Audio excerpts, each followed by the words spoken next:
We're going to go straight along to round T, round technology. Has everyone got a drink? That's good? Yes? Fantastic. Let's keep going. Here we go.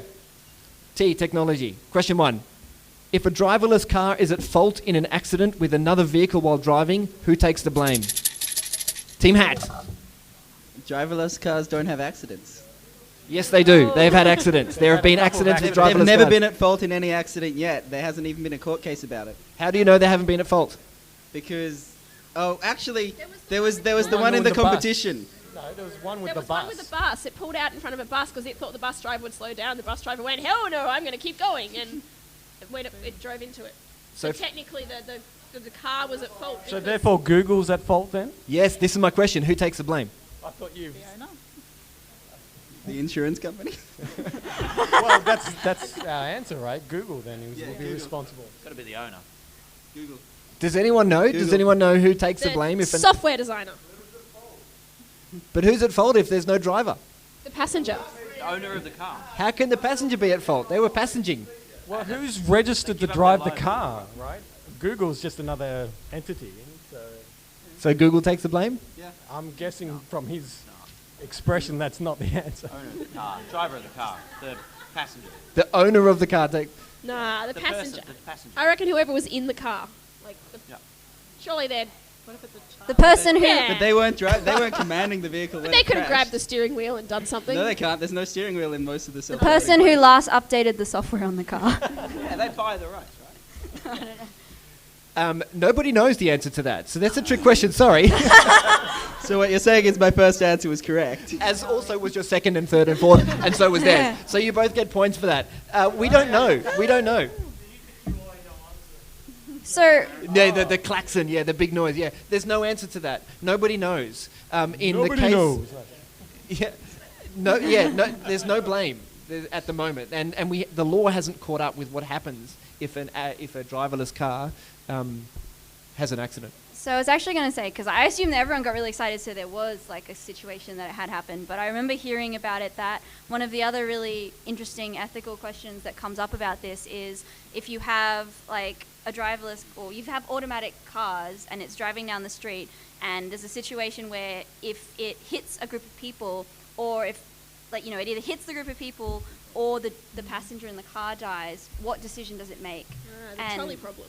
The trolley problem. So that's what it made me think of, and I don't think that's been solved either. Because how do you choose who lives and who dies? There's an even more interesting one, which is if there's a sudden event where a driverless car has to swerve either left or right, and to the left is a bike rider wearing a helmet, and to the right is a bike rider not wearing a helmet. The bike rider wearing the helmet is more likely to survive, or survive with less injuries, so it should swerve towards the person wearing a helmet, which means people shouldn't wear helmets quite so often around driverless cars, which is pretty scary. So go. Oh, well, what's the bike rider doing in the right lane? Good question. We don't know what the bike rider's doing in the right lane. Okay, cool. I like that question because there's no answer and we haven't figured it out yet. In the case, from what I understand, in the case where the driverless car hit the bus because the bus said, no, I'm not going to slow down, no one was hurt, so they kind of let it go. That's what I thought. Everybody wins. Yeah. Everybody wins. What's that? I don't know. I think the insurance company. Yeah, because nobody knows, and they just said, I don't know. Good question. Next, both teams got a point for that. Okay, next question. Question 2. What was the name of the drone ship for this SpaceX rocket that landed itself on April 8th, 2016? It did it again after that a couple of months ago. So what was the name of the drone ship that the rocket landed on? Team Hat. Was it Falcon?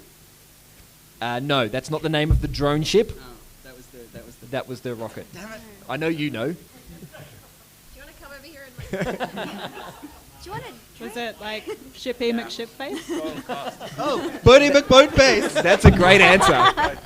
Bodie McBoatface or Shippy McShipface is not the answer. But if they don't get it, you're getting a point for that. You don't know? I got nothing. is this the same one that landed on like the boat in the ocean? Yes. And because I ended up watching that by accident because I was in a cloakroom and it was on Twitter. I was like, whoa! And so I remember what I do remember, which is not helpful at all, was that they had the camera filming the rocket as it went up, and you could see these really cool flame patterns. Like, but that's not the name of the ship. You're fired. Does anyone else except for Andrea know the answer? Does anyone know? Jonty. Yep. Save us, Jonty. I still love you. Yes, that is it. It is. Of course, I still thank love you. you, Is what Jonty. the answer is. Yeah. Amazing. Of course, I still love you. There was another one that it didn't land on, which is just follow the instructions. But it landed on Of Course, I Still Love You twice. But I'll give you a point because that was a really good answer for Sheepy McShipface. Does everyone know the story of Bodie McBoatface?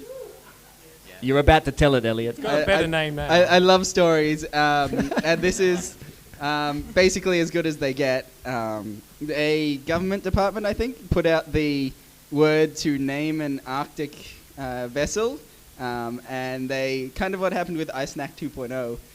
They said, we'll accept the best, most voted public choice, which is not what you do when you poll a group of people. What you're meant to do is you're meant to pick like maybe 10 runners up and then like say we'll accept the best, most public wanted out of these. But instead they let the public choose a name, and Bodie McBoatface came out so far atop, and they didn't accept it anyway. So I think they called the little rescue boat that is on that boat. They called that Bodie McBoatface.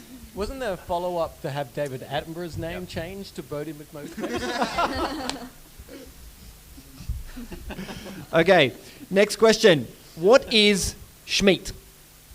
Can you Say that again. What is shmeat? Meat. Team Hat. Is it a synthetic meat? It is synthetic meat. So how much you know about synthetic meat then? I know a lot about synthetic meat, and I hope it comes to Australia soon. Synthetic meat or in vitro meat, it is a contraction of sheet and meat because they print it out like a sheet.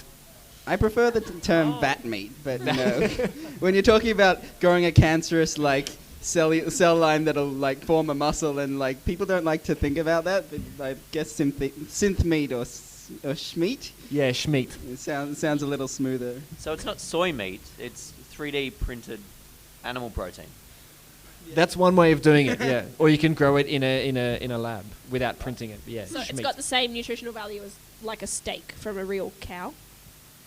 I guess so. I don't know. Yeah, that's I the don't idea. Is I think think they're it's also practical. supposed to be more healthier for you because you can actually control all the diseases and all the toxins and everything like that that usually exist in meat, and you can actually control that and filter them out. And the last question for the round technology. What is special about the band Compressor-head? Team Christie. I just felt we had to answer because we haven't in a while. Yeah, okay. All of their instruments are played via air compressors. That is pretty close. Not quite. I'm going to give you the point, but can you elaborate? Have a guess at what else there is behind that? I did my part. Pneumatics and hydraulics and that sort of thing. That's kind of compressing. Who would play a pneumatic drum, for example? Team Hat?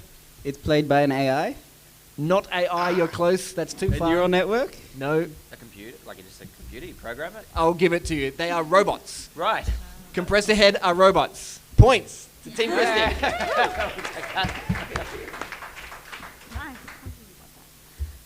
All right. Very good. We've got a student over here who's taking notes. It's fantastic. You know, this is the quiz. Right?